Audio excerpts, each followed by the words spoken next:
Assalamualaikum warahmatullahi wabarakatuh. Pada kesempatan kali ini kita akan melanjutkan untuk perkuliahan kimia dasar. Saya akan menjelaskan mengenai konsep molaritas dan juga konsentrasi. Untuk gas ideal mungkin tidak di sini dulu.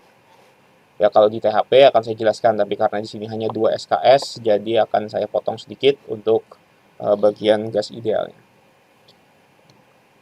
Ya, kita tahu dari perkuliahan yang lalu ya bahwa atom itu selain mempunyai nomor atom ya, dia juga memiliki nomor massa. Ya, massa atom atau berat atom itu kan ditentukan oleh jumlah proton dan jumlah neutronnya. Ya, jadi sebenarnya nomor massa atau massa atom itu setara dengan penyusun nukleusnya, penyusun intinya. Nah, di mana inti atom itu adalah proton dan neutron. Sehingga jumlah keduanya itulah yang menjadi nomor massa. Ya, sebenarnya secara lebih spesifik lagi, nomor massa atom yang ada di tabel periodik Anda itu adalah massa rata atom dan isotopnya yang ada di alam. Nah, nomor massa atom tunggal ya, itu bisa Anda cek di tabel periodik Anda. Di tabel periodik itu biasanya di pojok kiri atau kanan atas. Misalnya satu atom hidrogen, itu dia 1,0079 AMU, ini adalah singkatan dari Atomic Mass Unit. Oksigen, itu masanya 15,999 atau 16 Al27. S32 ini bisa Anda cek di tabel periodik. Ya, jadi setiap atom itu unik ya. Punya nomor dan punya massanya sendiri. Jadi misalnya atom H itu ada satu, artinya penyusun nukleusnya, inti atomnya itu ada satu penyusun. O itu punya 16, dia punya 16 penyusun nukleusnya. Jadi ada total proton dan neutronnya ada 16 di oksigen.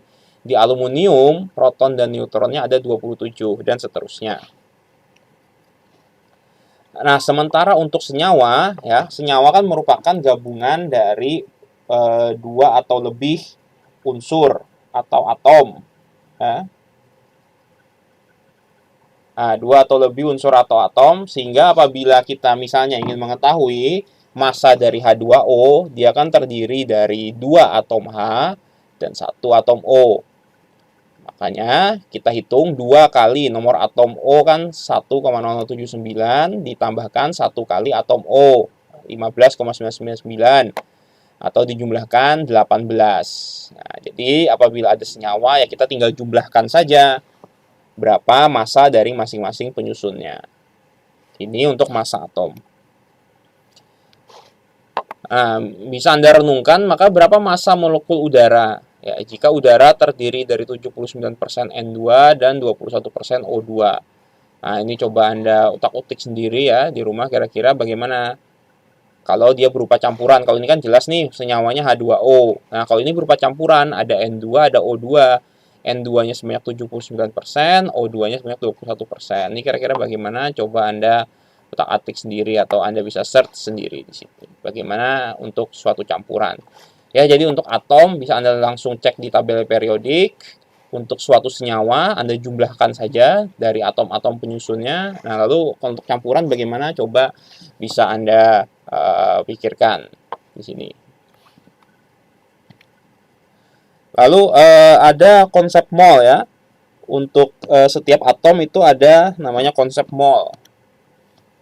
Nah, sebelum masuk konsep mol kan ada di dunia ini misalnya sepatu ya, sepasang sepatu, satu pair.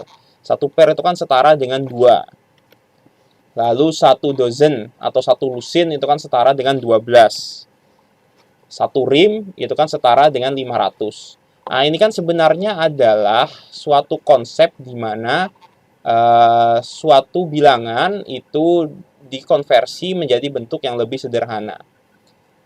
Kan misalnya satu lusin kan setara dengan 12. Apapun di belakangnya, kan? Satu lusin telur dengan satu lusin pensil itu kan sama-sama secara jumlah dia 12. Ya, satu rim kertas dengan misalnya satu rim pensil sama-sama 500. Tapi nanti secara fisik itu nanti mungkin berbeda. Misalnya satu lusin pensil dengan satu lusin mobil. Secara jumlah sama-sama 12, ada 12 pensil, ada 12 mobil. Tapi secara massa berbeda, kan? Coba aja ditimbang 12 mobil dengan 12 pensil, tentu sangat berbeda. Tapi secara jumlah itu sama. Nah, begitupun juga dengan konsep mol. Konsep mol ini adalah konversi dari suatu jumlah. Satu mol itu setara dengan 6,022 kali 10 pangkat 23. Ya, suatu bilangan yang sangat besar. Ya, satu mol itu setara dengan 6,022 kali 10 pangkat 23. Apapun di belakangnya. Jadi mau Anda bilang 1 mol telur, itu berarti setara dengan 6,022 kali 10 pangkat 23 telur. Nah, jadi ini ada suatu konsep. Ya. Angka 6,022 kali 10 pangkat 23 itu dikenal sebagai bilangan Avogadro. Ya. Dia penemuannya didasari berdasarkan jumlah partikel yang terdapat dalam 12 gram isotop karbon 12. Ya, ini hasil konversinya secara detail ya. Jadi 6,022 kali 10 pangkat 23 itu adalah jumlah atom dalam 12 gram isotop karbon. Ini detail ceritanya. Yang artinya bahwa sebenarnya konsep mol itu tidak jauh beda dengan konsep-konsep konversi jumlah yang ada di sekitar kita. Bila kita anggap satu pasang telur, ya dia setara dengan 2 telur. Satu lusin telur berarti setara dengan 12 telur. Satu rim telur dia setara dengan 500 buah telur. Begitupun bila kita bilang 1 mol telur berarti dia setara dengan 6,022 kali 10 pangkat 23 telur. Nah, ini hanya masalah konversi jumlah. Jadi bukan suatu konsep yang sangat high-tech atau apa. Ini hanya permasalahan konversi jumlah untuk mempermudah perhitungan nantinya.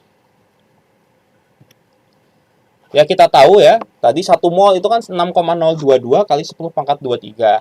Bila kita tambahkan atom di belakangnya, maka 1 mol atom itu setara dengan 6,022 kali 10 pangkat 23 atom. Nah, bila kita bicara di sini ya, misalnya kita ambil contoh, berapa banyak kertas dalam 5 rim kertas? Artinya kan 1 rim itu 500, maka tinggal 5 dikalikan 500, atau setara dengan 2500. Berapa banyak telur dalam 12 lusin telur? Kita tahu bahwa satu lusin itu adalah 12, maka 12 lusin adalah 12 dikali 12, atau 144 telur. Nah, lalu bagaimana bila ada atom tembaga 42,67 mol? Ya sama saja, kita tahu 1 mol itu 6,022 kali 10 pangkat 23. Ya sudah 42,67 kita kali 6,022 kali 10 pangkat 23. Maka dapatlah kita berapa molnya. Jadi kurang lebih seperti itu prinsipnya. Nah, maka kita kembangkan konsep ini secara lebih luas ya. Kita tahu tadi bahwa sebenarnya ya, massa dari atom itu distandarisasi ya. Jadi misalnya ada hidrogen, magnesium, dan natrium ya. Untuk sejumlah atom yang sama 6,022 kali 10 pangkat 23 itu berapa beratnya ya. Kita tahu bahwa 1 mol atom hidrogen itu setara dengan 6,022 kali 10 pangkat 23 atom hidrogen. Atom magnesium sama, natrium sama, atom yang lainnya sama. Nah, lalu muncullah ini. Nah, ternyata 6,022 kali 10 pangkat 23 atom hidrogen itu beratnya 1 gram. Kalau magnesium untuk jumlah yang sama beratnya 24 gram, untuk natrium 23 gram. Nah, maka dari itu muncullah konsep massa molar. Nah, jadi ini satuannya adalah gram per mol. Nah, jadi berapa gram atom tersebut untuk tiap mol, di mana 1 mol itu kan 6,022 kali 10 pangkat 23. Nah, ini kan sama dengan tadi. Misalnya kita ganti molnya dengan lusin. Ya. 1 lusin pensil dengan 1 lusin mobil. 1 lusin pensil beratnya jumlahnya 12, 1 lusin mobil jumlahnya juga 12. Tapi berat 1 lusin pensil dan berat 1 lusin mobil kan berbeda jauh. Itulah konsep yang dibawa ke sistem atom ini. Artinya atom ini kan dianggap seperti suatu benda di mana setiap atom itu memiliki berat yang berbeda-beda. Berat per individu berbeda-beda. Tapi untuk keseragaman dibuatlah konsep mol di mana setiap 6,022 kali 10 pangkat 23 atom itu disebut 1 mol. Nah, konsepnya kurang lebih seperti itu. Sehingga ya Secara matematis ya, jumlah mol atom atau N itu adalah massa atom dalam gram dibagi dengan AR itu massa relatif atom atau MR itu massa relatif molekul. Jadi mau di atom mau dia molekul itu berapa massa per molnya itu masukkan ke formula ini maka kita akan dapat jumlah molnya maupun sebaliknya. Ya, N sama dengan M per AR atau MR. Ya.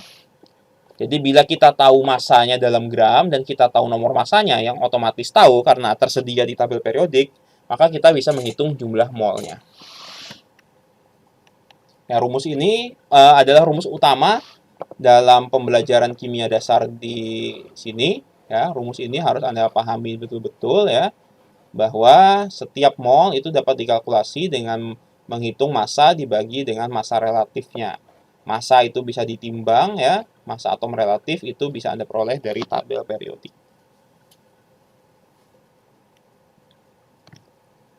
Nah, kita ambil contoh di sini ya. Ada suatu sampel TNT bahan peledak trinitrotoluen ya, C7H5N3O6 rumus kimianya.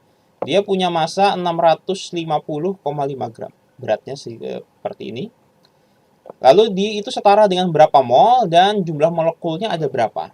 Ya, jadi dalam 650 gram TNT itu dia setara dengan berapa mol dan di dalam 650,5 gram TNT ini ada berapa molekul.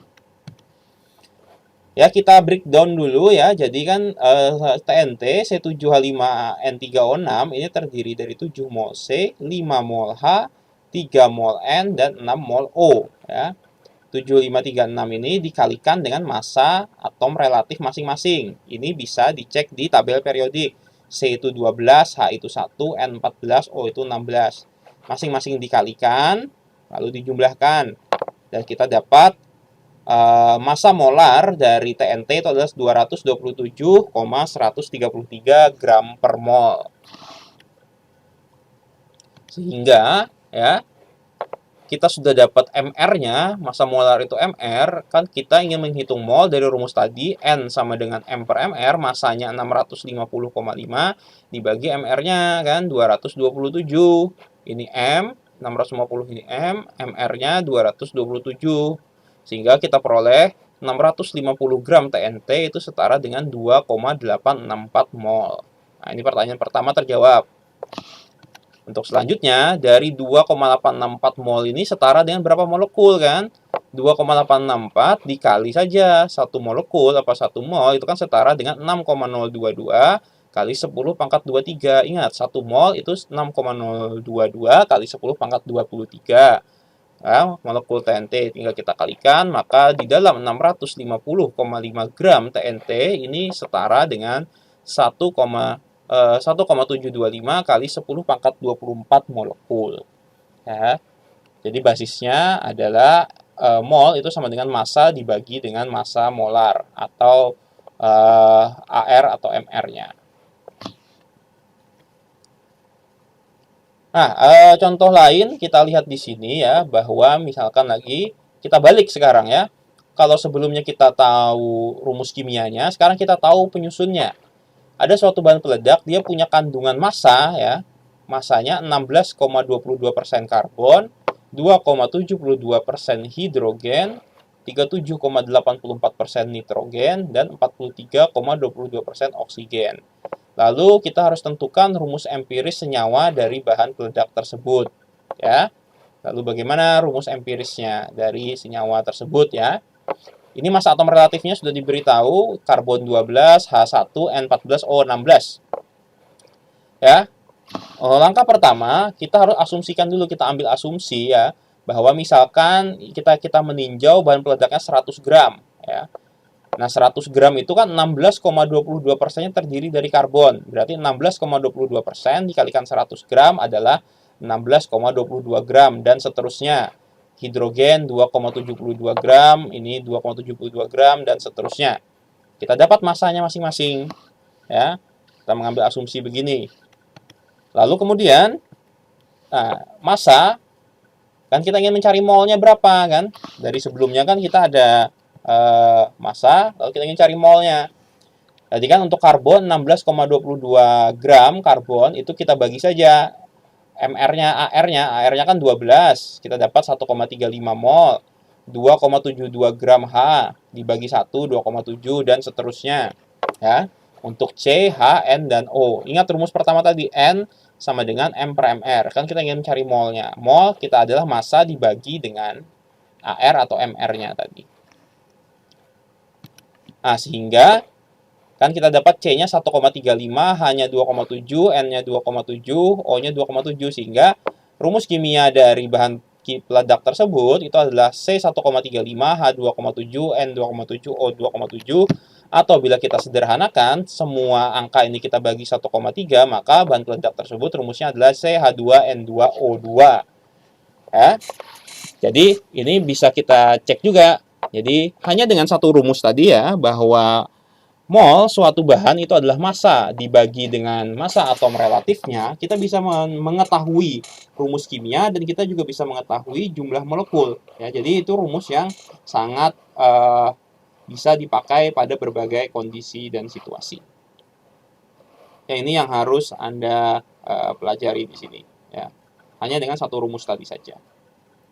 Ya, ingat bahwa massa itu bisa ditimbang, ya, massa bisa ditimbang atau bisa diperkirakan dari persentase tadi contohnya, dan molaritas, dan angka molar massa molar atau massa relatif itu dari tabel periodik ya, nomor massa dari atom. Ya, nomor massa dari atom itu cek di tabel periodik. Nah, ini ada kuis ya, Anda kuis, coba Anda pelajari sendiri, walaupun biasanya sudah ada jawabannya di sini, saya tidak akan menjelaskan, biar Anda bisa pelajari di sini. Ya. Ini perbedaannya adalah persen mol. Kalau sebelumnya persen massa, sekarang adalah persen mol. Ini bisa jadi panduan Anda untuk mempelajari. Silahkan Anda pelajari di sini. Tetap dengan menggunakan rumus yang sama.